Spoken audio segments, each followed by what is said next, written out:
All right, so Garden Grove, California, about 30 or so miles outside of downtown LA. That was the site last night of a mass killing spree that left 4 people dead. 4 people killed at random by a mass murdering scumbag. So this would be the 3rd mass killing incident in America this week. This particular one isn't getting the same kind of attention as the others, and why is that? Well, my guess would be that it's partly because of the weapon of choice. He didn't use a gun, he used a knife. And for that reason, this has gotten, as I said, not a ton of attention. This morning, for example, I was perusing a few of the news sites for some reason, went to NBCnews.com, and this didn't even make above the fold on the website. It wasn't even one of their, if you go to the website, the first few stories you see at the top wasn't at the top. The reason for the media to de-emphasize this story is obvious. It doesn't fit the narrative. It's not something they can use to advance a political agenda, but it's still an important story because 4 people died. What it shows is, the minute someone decides that they want to kill mass numbers of people, and they don't care if they live or die in the process. They don't care if they go to jail.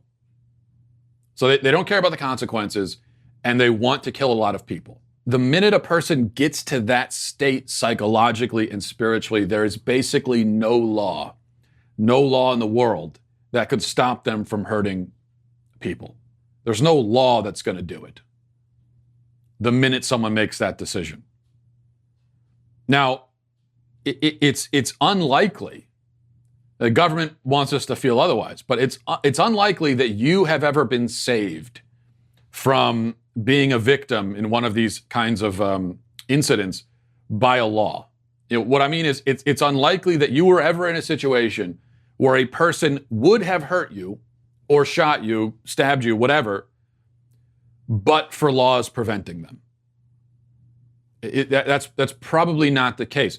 The reason why you hopefully have never been shot or stabbed, unless you have been, but the reason, if you haven't been, the reason why you've been spared that is it's probably just because nobody ever seriously wanted to hurt you, or you were never in a place where a psychotic killer decided he wanted to attack.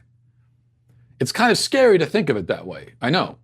We would sort of rather think that the government is this all-seeing protective eye that's just stopping all bad things from happening. I mean, maybe when we get very lazy, we may like to think of it that way, but that's not how it is.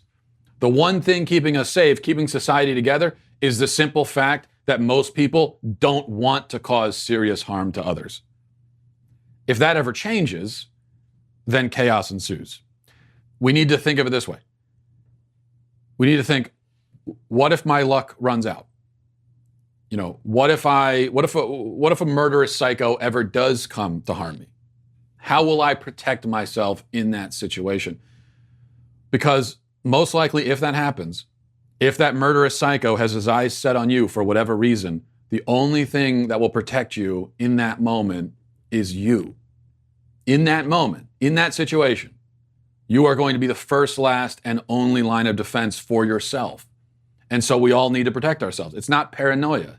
It's just being prepared. It's being safe. This is the point that gun rights advocates are trying to make. It's a very reasonable point. That if you're ever in a situation, and you have no control really over whether you'll ever be in a situation, but if you're ever in a situation where someone does want to do you harm, in that, now we could talk about what laws and this and that. I mean, in that moment right there, all of that stuff melts away. It doesn't matter. It doesn't matter what laws are there. It doesn't matter what national conversations we're having. It doesn't matter what policies are enacted. It doesn't matter what initiatives we're working on. None of that matters in that moment. In fact, the police probably don't even matter in that moment because they're face to face now. They're not going to be there in time probably for you. So it's just, can you protect yourself or not? And I think that's how we all need to start thinking.